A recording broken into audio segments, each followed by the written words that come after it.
Bonjour à tous, aujourd'hui je vous emmène avec moi pour vous parler de ce scandale sanitaire. Et oui, on nous apprend tout récemment que l'éthique, ça pique et ça rime comme on nous pique le fric public.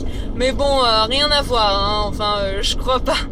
Notre chère ministre de la Santé, Madame MST pour les intimes, Marisol Touraine, pour ceux qui auraient l'esprit mal tourné. Marisol, notre grande sauveuse, celle qui nous informe sur les méchants tiques et sur toutes leurs maladies transmissibles. Si vous n'êtes pas au courant, c'est que vous êtes vraiment perché ou alors que vous vivez sur une autre planète. Mais bon, pour ces gens-là, je veux bien revenir là-dessus. Apparemment, on est beaucoup à se faire sucer sans le savoir, un petit peu comme TSK, sauf que lui maintenant quand il rampe, c'est pas parce qu'il a des douleurs articulaires, non, c'est juste qu'il cherche à esquiver les journalistes. Pendant que ces gens-là aimaient, ces gens soi-disant contaminés, eux ils sont tranquilles, pépouses, ils passent leur temps à dormir, tellement qu'on pourrait en faire un remake de La Belle au bois dormant.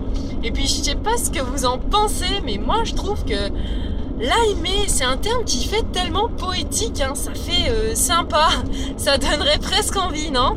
Bon, c'est vrai qu'un remake, on finirait par se faire chier parce que ces gens-là, on s'en fout complètement, personne ne viendrait les réveiller, mis à part les huissiers. Eh bien oui, quand on passe son temps à dormir, qu'on bosse pas et qu'on touche les aides sociales, merci les huissiers, et 400 € par mois pour vivre, c'est tellement énorme, surtout quand on est accro aux probiotiques et aux antibiotiques. Mais bon, quand on veut gagner plus d'argent, du boulot, on en trouve, il suffit de chercher.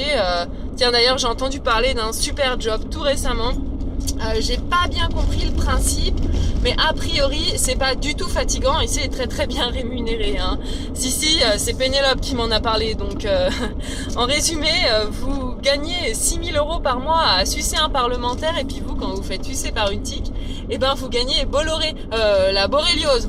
Bon allez, on va pas chipoter, c'est des petites bêtes inoffensives, tout ça, c'est kiff.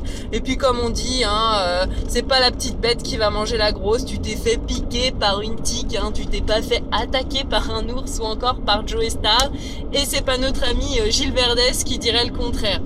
Bon, plus sérieusement, si Macron payait son ISF, si Balkany arrêtait de donner des tuyaux à ses petits camarades et si on cessait de payer certains parlementaires à ne rien foutre, ça ferait une sacrée belle somme pour la recherche. Bon, je sais, je suis un peu rêveuse, il faudrait déjà que nos chers politiques soient aussi accros à l'éthique que la borréliose à nos corps, et on n'en serait pas là. Sachez que les limés des claques dans la gueule, ils s'en prennent tous les jours, sauf que contrairement à notre ami Gilles, ça fait pas le buzz.